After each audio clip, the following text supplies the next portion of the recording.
Oke, assalamualaikum warahmatullahi wabarakatuh. Selamat eh, pagi atau siang teman-teman. Oke, jadi untuk kesempatan pada kali hari ini saya akan menjelaskan terkait dengan perbedaan di antara eh, tiga hal yang di antara PKM-PKM yang ada yang akan kalian jadikan sebagai tugas UTS, gitu ya. Nah, seperti yang kalian ketahui ada beberapa hal yang eh, cukup unik gitu ya ketika membedakan PKM-PKM yang ada ini. Nah, oke. Yang pertama, jadi gini, tugas UTS yang diminta adalah bersifat PKM 5 bidang. Jadi PKMK, PKMPM, PKMPI, PKM RSH, dan PKMKC. Nah, sedangkan PKMGT dan GFK serta AI masih belum kami sarankan untuk diambil di penugasan UTS ini, gitu ya. Jadi memang uh, perlu kami jelaskan beberapa hal yang ini penjelasan saya sama Pak Aji insya Allah sama gitu ya, dan penugasan ini juga sama di antara semua kelas. Jadi UTS membuat PKM yang berbeda hanya terkait dengan jumlah per kelompoknya gitu ya. Kalau saya masih saya bebaskan 2 sampai 4 orang silahkan gitu ya, tapi kalau bisa memang 2 atau 3 orang biar nanti teman-teman bisa lebih fleksibel apabila memerlukan orang dari fakultas lain gitu ya untuk menambahkan resource. Yang pertama terkait dengan PKMK. Kalau PKMK teman-teman mungkin sudah cukup familiar ya, yaitu harus membuat kegiatan kewirausahaan berorientasi produktif dan memiliki ide-ide baru gitu ya. Itu yang pertama PKMK. Terus kemudian ada PKMPM atau pengabdian masyarakat. Nah, PKMPM ini digunakan untuk mengabdi, teman-teman membuat kegiatan, membuat program yang digunakan untuk mengembangkan masyarakat tapi sifatnya non produktif ya, mengembangkan kelompok masyarakat atau organisasi masyarakat yang sifatnya non produktif. Jadi tidak untuk mengembangkan kemampuan ekonomi mereka, enggak gitu ya, tapi lebih ke arah mengembangkan menjadi masyarakat yang lebih baik, pendampingan yang lebih baik, kompetensi yang lebih baik, menyelesaikan konflik lebih baik gitu ya, atau apa gitu ya, silakan. Masalah-masalah kalau di psikologi berarti masalah-masalah psikologis. Terus ada yang ketiga yaitu adalah PKMPI atau penerapan ilmiah. Nah, PKMPI ini berbeda dengan PKMPM tadi yang sifatnya non produktif. PKMPI ini sifatnya produktif. Jadi teman-teman menerapkan ilmu psikologi untuk mengembangkan usaha, mengembangkan bisnis, mengembangkan kewirausahaan pihak lain, atau menjadi brand kalian seakan-akan bisa menerapkan ilmu kalian dalam sektor produktif untuk membantu meningkatkan penghasilan kelompok yang kalian dampingi gitu ya. Nah, selanjutnya adalah PKMR gitu ya, PKM riset, tapi kita langsung spesifik lebih ke PKM RSH. Tadi yang penerapan ilmiah istilahnya PKMPI ya teman-teman. Nah, PKM riset langsung khusus ke RSH gitu ya. Nah, ini memang dibolehkan untuk menggunakan pendekatan kuantitatif. Korelasional boleh, tapi sepertinya beberapa waktu ini trennya bergeser ke eksperimental. Tapi saya nggak akan menuntut teman-teman untuk melakukan penelitian eksperimental gitu ya. Silakan gunakan PKM RSH sebagai cara kalian menyusun apa yang kalian lakukan di dalam penelitian kalian gitu ya. Terus kemudian PKMKC ini gini. Ini sebenarnya satu kelompok sama GT sama GFK, tapi karena ini 5 bidang dulu maka PKMKC saya dahulukan. Yang pertama adalah PKMKC itu menyelesaikan permasalahan yang ada gitu ya. Nah, tapi lebih berorientasi pada pembentukan produk, yaitu membuat prototype, terus kemudian menyelesaikan masalah yang sekarang ini muncul gitu ya, yang saat ini lagi hype, lagi muncul gitu ya. Kalian coba selesaikan, entah kalian bikin aplikasi, entah bikin apa gitu ya, itu bisa ke KC. Tapi prototype misalkan mockup, atau misalkan bikin aplikasi Android sampai tahap alpha atau beta nggak apa-apa, yang penting prototipenya jadi gitu ya. Terus nah, PKM ini mirip dengan PKM GT.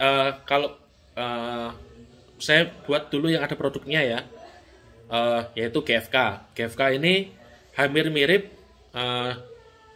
dengan KC gitu ya, tapi mereka menyelesaikan masalah berbasis eh, kelokalan gitu ya. Jadi memang harus masalah yang muncul di suatu wilayah atau kota gitu ya. Terus kemudian bukan lokal. Ini orientasinya internasional karena harus menyesuaikan dengan SDGs, Social Development Goals kalau salah, atau Sustainable Development Goals gitu ya, tujuan pembangunan berkepanjangan. Nah, itu berorientasi pada itu, terus kemudian luarannya berupa video gitu ya, posting video. Nah, ini juga berorientasi pada masalah yang akan terjadi gitu ya. Tadi berbeda dengan PKMKC yang masalahnya sekarang, PKM GFK dan GT itu sebenarnya kesamaannya adalah menyelesaikan masalah yang nantinya akan muncul gitu ya. Oke, mereka punya kesamaan nantinya akan muncul. Oke, saya masuk ke GT berarti. GT ini tadi kesamaannya adalah masalahnya harus futuristik. Masalahnya akan terjadi di masa mendatang. Misalkan apa? Saat ini Indonesia mengalami penurunan tanah sebesar 1,2 meter per tahun misalkan. Nah, asumsinya tahun 2030 atau 2050 Jakarta tenggelam. 50% atau 80% Jakarta tenggelam. Nah, itu udah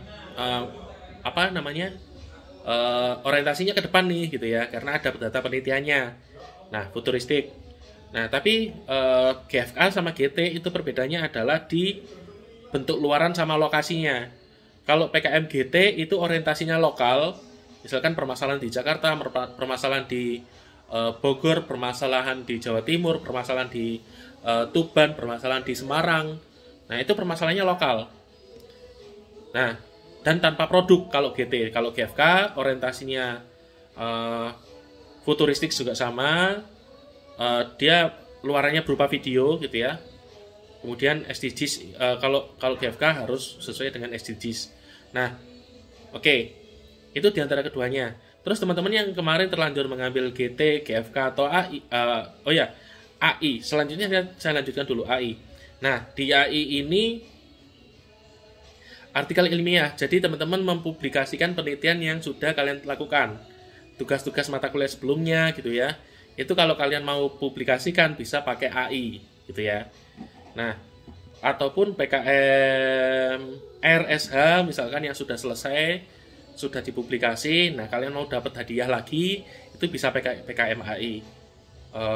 Terus, terus gini teman-teman, GT itu menuntut adanya spesifikasi teknis.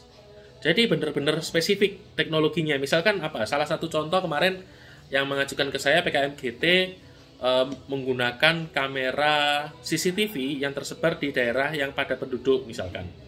Nah, itu kemarin waktu saya berdiskusi dengan Pak Aji itu sampai pada tahap spesifikasi teknis kameranya gimana. Terus misalkan bagaimana ngirim sinyalnya. Terus kemudian bagaimana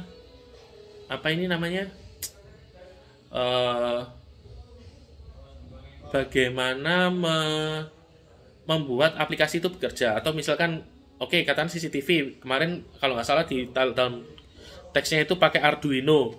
Nah, cara kerja Arduino gimana? Kenapa kamu pakai Arduino? Arduino yang berapa bit misalkan kalau ada spesifikasinya. Jadi bahkan sampai seteknis itu. Jadi ini penjelasan terkait dengan PKM-PKM yang ada di dalam ketentuan 5 bidang, PKM 5 bidang yang menjadi tugas UTS teman-teman gitu ya. Jadi semoga ini yang saya sampaikan refreshment gitu ya, refreshment dari apa yang sudah pernah kalian dapat ketika maba ya, harusnya teman-teman kan dapat sosialisasi tentang PKM.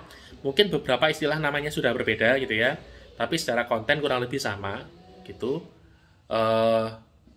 Terus mungkin kalau teman-teman ada pertanyaan, jadi gini, pastikan PKM kalian 5 bidang, yaitu PKMK, PKMPM, PKM RSH, PKM KC, sama PKMPI, antara itu gitu ya. Kalau GT, GFK sama AI tetap kita tampung, tapi mungkin kita akan meminta teman-teman untuk tetap membuat 5 bidang. Jadi setor 2 nggak apa-apa banget, boleh banget gitu ya. Gitu sih menurutku. Ini diskusi saya sama Pak Haji, semoga bermanfaat dan clear buat semuanya. Terima kasih. Selamat mengerjakan UTS semuanya. Semoga menjawab. Kalau misalkan ada pertanyaan, silakan disampaikan di grup biar semuanya tahu gitu ya. Terima kasih. Assalamualaikum warahmatullahi wabarakatuh.